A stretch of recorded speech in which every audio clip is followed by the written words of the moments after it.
Olá, meu segundo ano preferido, morrendo de saudade de acender a luz daquela sala e falar bom dia, e vocês me olharem com aquela cara de desespero. Enquanto isso não acontece, vamos aqui nas nossas aulas, nossas videoaulas e nas nossas aulas ao vivo, tá bom? Bem, vamos lá. Então, sobre a nossa aula de literatura, vamos falar de uma obra que eu aprecio demais. Aliás, eu li duas vezes. Uma vez quando eu estava no terceiro ano do ensino médio, prestes a prestar vestibular, e depois quando eu escolhi o curso de literatura, também fiz essa leitura. E é engraçado que cada vez que a gente lê uma obra, a gente tem um olhar diferente. Eu acho que é a maturidade, né? A primeira vez que eu a li, eu fui com uma certa inocência, um olhar assim de menina apaixonada. Já na universidade, eu já tive um olhar diferente, né? Mais crítico à sociedade da época, tá? Então, vou fazer um resumo para vocês da obra. Aconselho a leitura, tá? Um livro detalhista, você consegue visualizar o ambiente, você consegue perceber a roupa das personagens, o cabelo, como estão vestidos, como se comportam. É uma obra maravilhosa, uma linguagem diferente da nossa, enfim, um livro publicado no século XIX e escrito também no século XIX, porém você consegue, sem ficar olhando no dicionário, entender o que está acontecendo. Pois bem, meus queridos, Senhora foi publicado em 1875, era um romance também de folhetim e que virou uma obra e que tendia para um final mais realista. Porém, José de Alencar, que era um homem muito esperto, ele ouviu cartas, né, das mulheres que liam a obra. Lembra como a gente falou como isso acontecia? Geralmente elas se reuniam à tarde para fazer leituras e a cada capítulo elas ficavam mais animadas e escreviam cartas para o Alencar. Claro que estamos no século XIX, e aí, com o contar da história, vocês vão perceber por que o final não podia ser diferente. Bem, vamos lá. Nós temos aqui duas personagens principais, tá? Aurélia e Fernando Seixas. Esta obra, ela é dividida em 4 partes: o preço, a quitação, a posse e o resgate. Então, como que isso acontece? A narrativa dela não é uma narrativa linear. Então, ela vai do passado para o futuro, para o presente. Então, ele passeia por esses aspectos, ok? Então, a primeira parte do texto, o preço, acontecia da seguinte maneira: a Aurélia, uma senhora com 18 anos de idade, que vivia sozinha e acompanhada da dona Firmina, que era uma tia dela. Claro, ela era uma mulher, estava à frente do seu tempo, era dona do seu destino, entre aspas, porque uma mulher nessa época não podia, tanto que ela precisava de uma acompanhante e era a dona Firmino, tá? Então, se fosse hoje, ela estaria, né, sozinha e tomando conta do seu destino, mas naquela época ela não podia.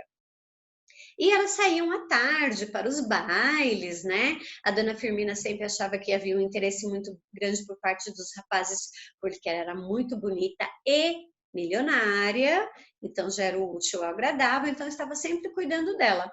E a Aurélia sempre brincava com a dona Firmina. Por aquele ali eu daria 10 contos de réis. Para aquele ali eu daria 30 contos de réis, né? Porque lembra que nessa época a mulher precisava pagar um dote para se casar, né? Senão ela ficava lá fadada à solidão. Então ela brincava muito com isso. Então o tempo foi passando, ela ficou preocupada, enfim, 18 anos, uma moça nessa época não ter um noivo, não se casar era muito perigoso. Então ela escolheu o seu noivo. E aí ela ligou para o senhor Lemos, que era o tutor dela. Então, olha só, mais um detalhe. Ela era milionária, ela tinha dinheiro, mas ela não podia mexer nesse dinheiro para pagar o dote dela? Não, ela não podia. E daqui a pouco vocês vão entender também, eu vou explicar para vocês quem é esse senhor Lemos, tá? Aí A Aurélia escreveu ao senhor Lemos dizendo que queria se casar e que o pretendente dela era o senhor Fernando Seixas. Só que o senhor Fernando Seixas era noivo da Adelaide, que era uma mulher rica, e o preço do noivado foi de 30 contos de réis. E ele falou, mas como, Aurélia? Ele já é noivo, mas é ele que eu quero. Ofereça a ele 100 contos de réis, que eu tenho certeza que eu terei como meu noivo. Assim o senhor Lemos fez. Ah, mas tinha um detalhe importante. O Fernando Seixas não podia saber que a noiva dele era a Aurélia. Né? Ele só, uma das cláusulas do contrato é que ele ia descobrir quem era sua noiva no dia do casamento. Tudo bem, marcou-se a data do casamento, eis que surge a Aurélia. Em parênteses, Fernando Seixas era um moço pobre, tinha 2 irmãs, era responsável por ela e tinha que pagar o dote dessas irmãs. Mas era aquele homem que dentro de casa tudo era muito simples, em casa roupinha simples, roupas de cama simples, mas quando ele saía para as festas, no final da tarde, via-se a elegância em pessoa. Né? Então tá. Ele aceitou o dote. Logo de cara já pegou uma grana emprestada do dote da Aurélia para quitar, porque as irmãs precisavam casar e precisavam de um dote também, né? Então é bem suspeito aí como era o jeito desse, como ele já era noivo e aceitou ser noivo novamente por um preço mais alto, então ele não amava Adelaide, como era. Então essa história vai se desenrolar, ok? Então eles se casaram, certo? E aí, no dia do casamento, ele ficou todo feliz. Nossa, não acredito! Além de tudo, a Aurélia era a mulher que eu amava antes de ser noivo da Adelaide. Como assim amava? Então a gente volta na segunda parte, a quitação, para entender o que aconteceu. Como assim Fernando Seixas amava a Aurélia? A Aurélia tinha sido uma moça muito pobre. A mãe dela dizia que o pai dela tinha saído para trabalhar e nunca mais voltado, aquela história. Mas aí, e ela procurava muito um rapaz para ser noivo, para cuidar da filha dela. E ela escolheu o Fernando Seixas, que era amigo do irmão, e ele prometeu casar com a Aurélia porque ela era linda, mas aí ele recebeu a proposta de um dote. E aí ele falou: poxa vida, agora eu vou ficar com a Aurélia por amor, sendo que eu tenho as minhas irmãs para sustentar, né? Então ele se arrependeu, deixou a Aurélia sem dar nenhuma notícia para ela, sem dar nenhuma satisfação para a família e foi viver a vida dele. Aí ele sempre lembra que ele tem as irmãs dele que ele precisa cuidar, né? E a Aurélia ficou lá, largada, e a mãe dela doente. Nesse meio tempo, ela recebe uma carta, né? Ela recebe a carta do avô dela, que ela não sabia que existia. Gente, o pai da Aurélia, ele era milionário. E ele se casou com a mãe da Aurélia por amor, sem o pai dele saber. Isso foi uma confusão na família. E aí ele se arrependeu, ficou triste. Enfim, o pai da Aurélia morreu, né? Como toda história romântica. O vô não tinha conhecido a Aurélia, não sabia da existência dela, mas não a conhecia. E como ele estava prestes a morrer, ela era herdeira. Então, ele a chamou e deixou lá para ela uma fortuna. Eu não sei, não saberia nem dizer quanto, 140 contos de. Não, nem sei dizer para vocês quantos milhões valia essa fortuna que ele deixou. Então a Aurélia ficou sozinha, porque a mãe morreu porque estava doente, só que ela tinha um tutor, né? Ela não podia, apesar de ter 18 anos, ela era mulher. Mulher naquela época não tinha direito a nada, então ela precisou tanto de uma dama de companhia como de um tutor. Então, certo, segunda parte do livro, a quitação. A terceira parte do livro é a posse. Então, os dois se casaram.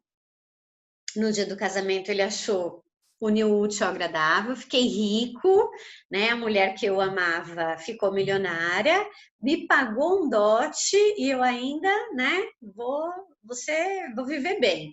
Aí ela, não.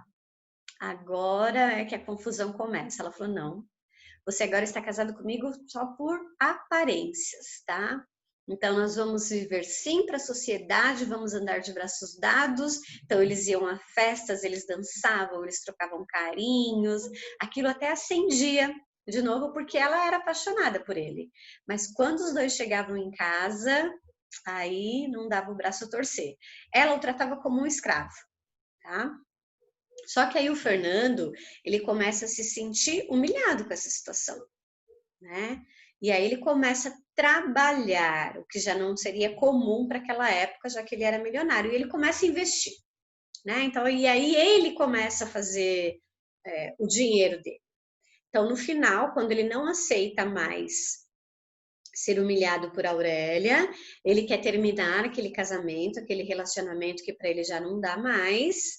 Só que aí, minha gente, ela diz que é apaixonada por ele. Ela diz que no dia do casamento, ela assinou um testamento que toda a fortuna dela seria para ele.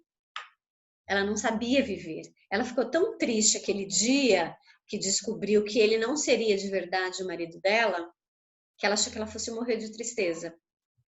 Então, ela assinou um testamento e deixou tudo para ele.